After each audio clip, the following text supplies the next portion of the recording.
Travel and Things presents In Conversation With. I'm your host, David Batsoffen, and my guest today is, all the way from England, Richard Peirce, who's the author of Scales of Injustice. Richard, good day, welcome to you. Well, thanks for having me on. It's a pleasure to be here. And I haven't been able to get back to South Africa now for nearly a year, so I'm champing at the bit, but COVID's getting in the way. I got news for you. I'm in Johannesburg and I haven't been into the bush for almost a year. So you and I are roughly in the same boat. Tell me, firstly, not only have you written books on pangolin, but you tend to pick really left of center animals, great whites, orcas, all sorts of interesting critters. Why those for somebody who is trapped in England? Well, no, I'm not trapped in England. Actually, I cheat a bit. We own a property in Hermanus, and I'm probably in southern Africa almost 3/4 of the year. Fair enough. In normal circumstances. At the moment, it's obviously quite impossible. Yeah, it's a good question. I mean, I spent 25 years. I was going to say in sharks, but you try and stay out of sharks. Actually, I spent 25 years in sharks, and then. It was about 10 years ago, maybe, I came across this story in the Western Cape of 2 rhinos that had been absolutely brutally attacked and poached and had survived. And their names were Higgins and Lady. Well, that immediately attracted me in itself. And the guy running the reserve had written the story up in a sort of little book that he gave away. And I thought, if ever I've come across anything that shrieks to be a book, this is it.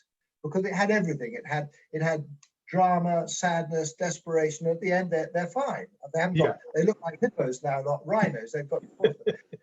so that was a rhino book, and then an elephant book, and then with some relief, I went back to sharks and wrote about an extraordinary animal called Nicole, who swam to Australia and back to Gansbaai. I mean, amazing, extraordinary navigation. As one does, if you've got nothing else to do over a period of time, you swim to Australia and back. And as one does if one is not a human. If you're a human, you need compasses, you need GPS, you need this, you need that. If you're a shark man, you just do 20,000-mile round trip and end up exactly where you started. Who actually is superior? I wonder to myself. I've always said that we are on the tree of evolution. We may be at the top, but for the rest, if we were let loose in the wild with nothing, we will be dead in days. We wouldn't be able to find our own food. We wouldn't be able to find our way home, let alone to Australia and back. No, you're dead right. And then came, if you like, kind of the biggest one to date in that series for Straight Nature, which was called Cuddle Me, Kill Me, which was about canned hunting, lion bone thing, captive breeding of lions, etc., etc., etc.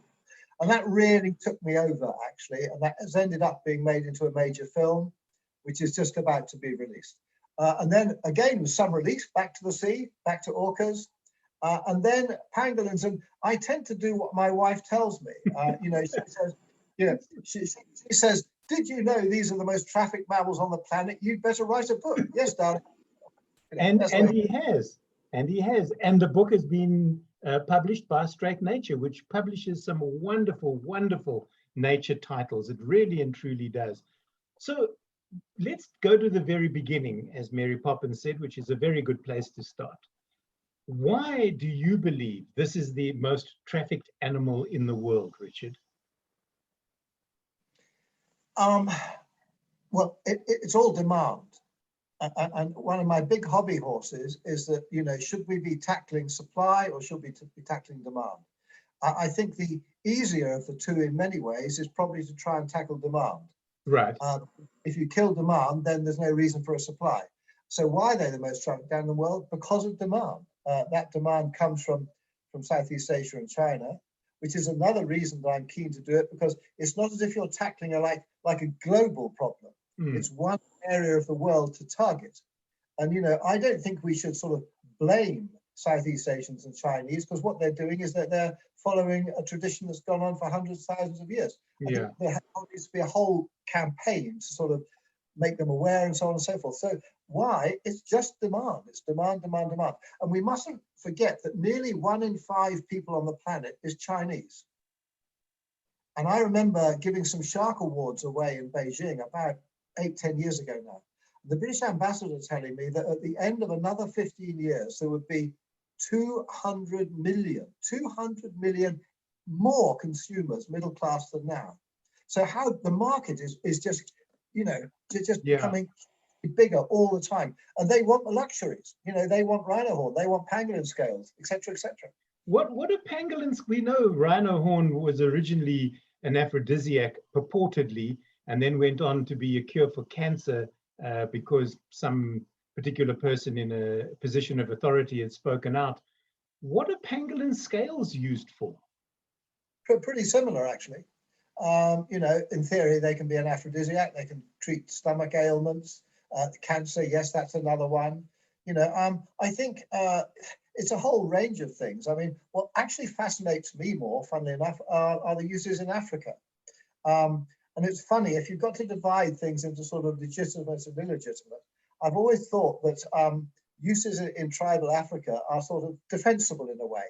Right. And then that's a ridiculous double standard. And I immediately put my hand up to that. But I mean, I was just fascinated by the Bushman stories of what they use pangolin scales for and things like that. That really got to me. And it seemed to me that there's far more in that than there was about treating cancer or an aphrodisiac or that sort of stuff. Take us through the workings of your book. How did you go about researching it? And I suppose I should ask you, have you seen a pangolin in the wild? I've seen a wild pangolin. Sneaky answer, Richard. That's a politician's sneaky answer to your question. I met 2 pangolins at the Johannesburg Wildlife Veterinary Hospital. A huge privilege, and I'd really, really been looking forward to it. These were guys who'd been rescued from the trafficking in sting operations, and my wife and I went out on a walk with one of them for the evening feed. 2 of them actually, 2 animals, and it was hilarious. I mean, they were off like rockets. Yeah. And if it hadn't been for these little lights they put on them so they could sort of visually follow them, those pangolins, and they would have been gone. But it was a magical late afternoon, early evening situation. And one of the pangolin was hilarious because before he was taken out of his crate, you could tell that he knew what time it was. Because all of a sudden you became aware of sort of scuffling and banging going on. He was basically saying, "Let me out, time to go to supper." And then off we went with him. And I'd heard all this stuff about the eye of the pangolin. How a pangolin's eye is special, how it looks through you. Someone once said to me, yeah, exactly, there you go. How it looks through you, into you, at you, around you, etc., etc. So I don't know what I was expecting the first time I saw an eye, perhaps a firework display or something. But it was incredible, actually. And what I actually felt was an enormous calm. The animal was emanating an extraordinary, wise calm. Yeah. I know that's probably difficult to understand, but it was quite amazing. So anyway, that's the closest I've come to a wild one. But both of those 2 animals are now back in the wild, I'm happy to say. We have to say that the pangolins that are brought to the Johannesburg Wildlife Vet are not held on the premises. They are held in a secure location elsewhere, well away from prying public eyes and people who perhaps want to come in and steal them. So they're not going to find them on site. It's also, I think, David, I can add to that. It's a really good point. Thank you for making it. The locations they're walked in for their feeding walks are also kept secret, and they're switched all the time. Yeah. So no one need think that they can sort of easily come across what's going on there, because they're incredibly up to speed with their security. Yeah. And making sure that their animals, are safe. Specifically, when you realize, and we're not going to talk numbers, how much these pangolin are worth on the illegitimate market, which is really, really terrifying at the end of the day. Talk us through the book. It's your story. Why did you do it in the manner that you did? Let's start with that. I try to engage people who might otherwise not necessarily be engaged with wildlife stories. And some of the biggest places that my books sell are in places like airports. So I want to tell an adventure story, a true story, but an adventure story that kind of hooks the reader. Right. and then gets into wildlife and takes them forward. And then by the end of it, I hope they've taken on board something about awareness, conservation, what's happening to the species, etc. And it's strange. I learned this lesson with a book many years ago now. Actually, it was a rhino book, a different rhino book than the one I did in South Africa. And I put as the second chapter what I call the technical chapter. All the facts, the figures, the poaching, the physiology, blah, blah, blah. And the editor rang me up and said, you must be joking. If you leave that chapter there, their eyes will roll backwards in their heads, they'll fall asleep, or they'll put it down and never pick it up. He said, put that at the end of the book when you've got them. And it was really good advice. So I start like with an adventure story, and I hope that draws them in. And then by the end of the book, as I've said, that they've got the good stuff and taken it all on board. And that's what I've done with all those books. Can I take Richard Peirce back to what we here in South Africa would call matric, grade 12 as it is now? What was Richard like? Did Richard know what he was going to become? Or did you have something else in mind? Not the foggiest idea. I started off getting sacked by the local newspaper I was an apprentice on, because they said I had a quote unquote a news of the world attitude. So that tabloid attitude. So it wasn't equal to a weekly newspaper in darkest rural England. And then I went into the rock and roll business and made the brilliant decisions of turning down 2 artists that went on to be global names. I wasn't actually directly involved in the turning down bit, but I was, I didn't say buzz off. But so after rock and roll, when starvation was a major factor in my life, I went back to writing, and no, I never really know what I was going to do next. I never know what I'm going to say next. Imagine what it's like being married to an idiot like me. This could be an interesting interview. So again, looking through, the photographs that you've been able to get for this, I know how difficult it is to photograph these critters, because it takes you forever to get to see them in the wild. As I told you before we started this chat, took me 53 years to find my first. And you get so excited that it's almost a non-event until afterwards. And then you've gone, I've just seen a pangolin. And then the adrenaline stops. And then you realize what has happened. So this particular book, as you say, you're hoping that your readers will come out of it taking a little bit more time and thinking about maybe the next time they find pangolin scales somewhere on offer for sale, they'll turn it down or buy them and trash them, type of thing. Yeah, absolutely. And it's also a wider message in all my books, and that is what we're doing to the planet, what we're doing to wildlife. And, please understand we haven't got long left. So that's another reason for doing these books. It's using the species, if you like, as a messenger. Yeah. For a broader message. I've really got to thank lots of people for the photographs in that book. Normally, my wife does most of the photographs, but in some cases, particularly like this, when it's difficult to find animals in the wild, etc., obviously we're very limited. Yeah. So we're hugely grateful. But I just must say that this book was, of all the books I've done from Straight Nature, this was a gift. When I met this guy, Ray Janssen, and I've said this many times, I couldn't, as a writer, believe my luck. I was being handed an extraordinary guy and an extraordinary story on a plate. It was brilliant. And then I went, yeah, go on. No, I was going to say, all you had to do was just put the words, I was going to say onto a piece of paper, but onto your laptop and off you go, type of thing. Thank you very much. I can move on to the next one. Yeah, absolutely. And then the other characters were brilliant as well. The guys up at the wildlife hospital, Wendy up in the Kalahari. It was a set of characters. The cast was brilliant, and it kicked off with Ray. You can't actually write, if this was a movie script, and it was, before the movie started, it went based on a true story, people wouldn't believe you. They go, no, you've made up half of it. These characters don't exist.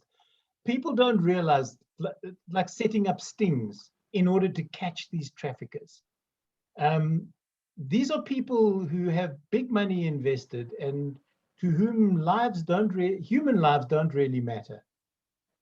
That's right. And, that's why Ray was such a gift, really, because, if he had come sort of into the place we met him, sort of wearing camo and swaggering along like a sort of member of the SAS, then there wouldn't have been very much interesting, actually. Yeah. But there's this guy who is a university professor and looks like one, but actually sits waiting for these things to go down, and he's got a weapon, and he's been around when weapons have been going off, etc., etc., etc. And he's a sort of a real enigma in that sense. I mean, the evening job, if you like, the sting operation stuff, which he's incredibly good at, he doesn't look as if he's that sort of character, which is what made him so fascinating to me. And it was just a privilege and great to tell his story.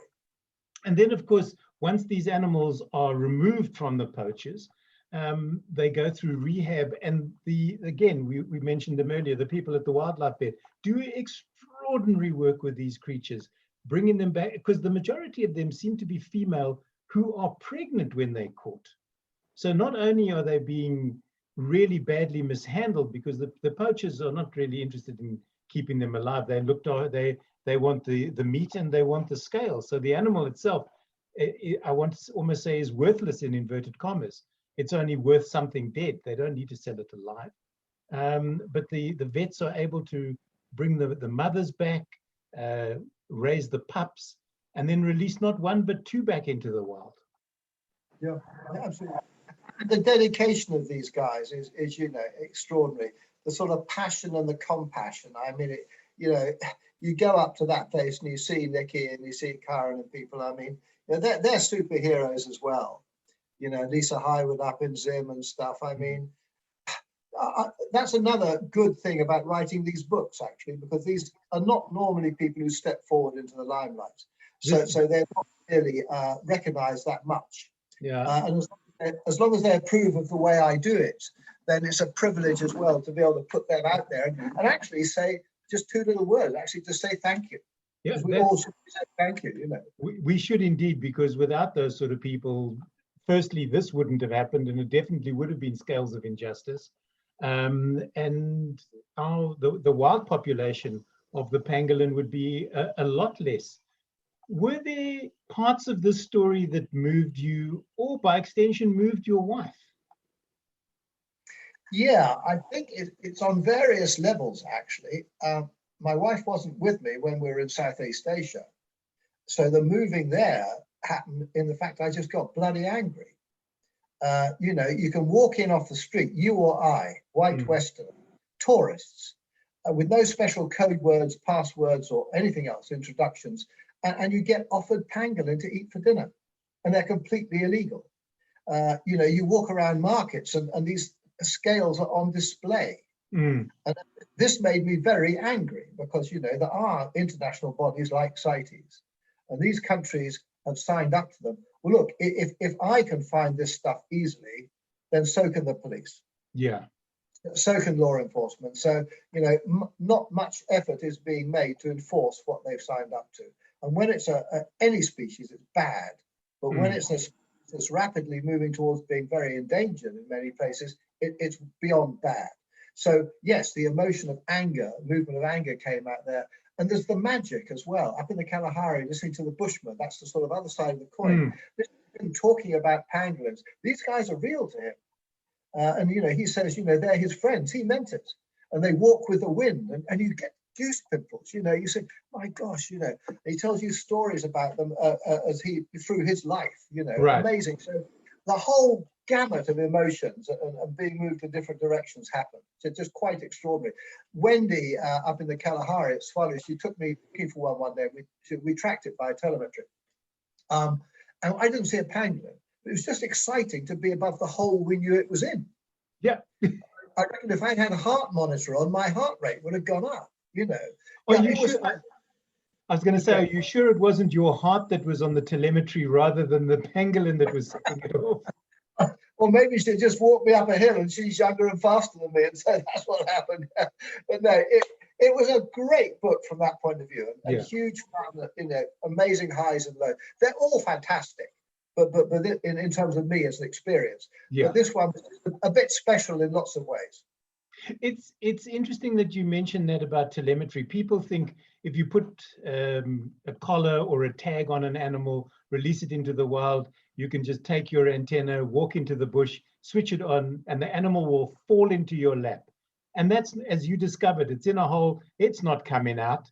You may think it could have just left the tag there and gone off for a wander by, alone type of thing. Telemetry doesn't mean that you're physically going to see the critter. No, I mean, actually, one of my favorite tag stories is not about pangolins at all. I was the first person to tag a poor beagle shark off North Cornwall, where I live in England. And it was a successful program. We tagged 6 animals. One of these tags ended up being washed up on a beach. And then the scientists got really confused as to why this shark had learned how to drive. Because someone had picked the tag up, put it in the boot of their car, not knowing what it was. And every day this shark was commuting up and down this highway going to work. I think these tag stories can actually be quite funny sometimes. I'm sure there's a book in there, because there was a tag story from Mozambique where somebody picked up a tag from a whale shark, did the same thing, went back to Tsunin or wherever they came from, and exactly the same thing. All of a sudden, the scientists are looking at this thing, and at Maputo, it does a sharp left turn and vanishes off into the middle of Africa. And they went on the guy's door, the police went, and they said, you have a tag. And he said, well, I picked it up on the beach. I didn't know what it was. Sure. Cop said, you confused the heck out of the research crew. Is there anything, first, the book has just come out. You wrote it during COVID. Was it easier because you couldn't do anything else, that you could, you were limited virtually, or what's the word I'm looking for, disciplined enough to sit down every day and write? I think I'm quite good at that anyway, when the mood strikes me, COVID or non-COVID. So I did write it in the first part of COVID, and we put it out first, or Penguin put it out first as an ebook. And so it came out as an ebook. But a curious thing, I was looking at some figures the other day from the biggest retailer in the UK of books. They've never got past a figure of 30% ebooks as opposed to 70% hard books. Right. When it came out as an ebook, loads of people got hold of me and said, well, we'll wait for the real one. And indeed, they seem to have done, because it's, thank God, selling quite well. But yeah, and then once it had come out as an ebook, then we had to put it together as an illustrated book. Right. And I'm really lucky with Straight Nature, because my editor, who keeps me in order, is brilliant. We got an amazing designer who puts it all together. And a guy called Don Pinnock said once that he felt that my books kind of worked and read like magazines. Well, I sort of took that as a compliment, because that means they're easy to read and they work in this, that, and that's not me. That's the designer. She's just amazing the way she puts it together, Because I tend to, firstly, let me nail my colors to the mast. I don't like ebooks. I like the feel of a book in my hand. And more specifically, there's nothing better. Specifically, and I tend to get a lot from Straight Nature, opening the box, and my first thing is the smell of ink on new paper. Absolutely. It's and then the illustrations also work to the story, and they are beautiful. They really and truly are. They're not glossy, which works for me, because then you can read them in bed and the light doesn't bounce off them and you don't know what you're looking at half the time. Is there anything, looking back at the book, Richard, that you left out, maybe purposefully, and you now think to yourself, if only I'd put that in, perhaps? No, I don't think so. I mean, one of the things I did leave out purposely is a lot of that sort of nastier stuff and some of the sort of bloodier drama, if you like. And I've learned to do that. I was making a film a couple of years back now, and I showed it to a bunch of friends one evening just to get a feedback. We were at rough cut stage, and 2 or 3 of them sort of walked out because it was too hard, and it was hard to watch.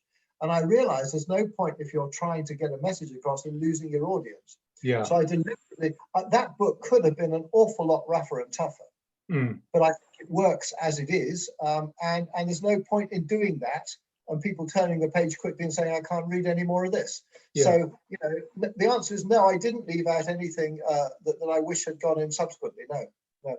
Yeah, because you're talking about that, the one that I can't watch are lions killing each other.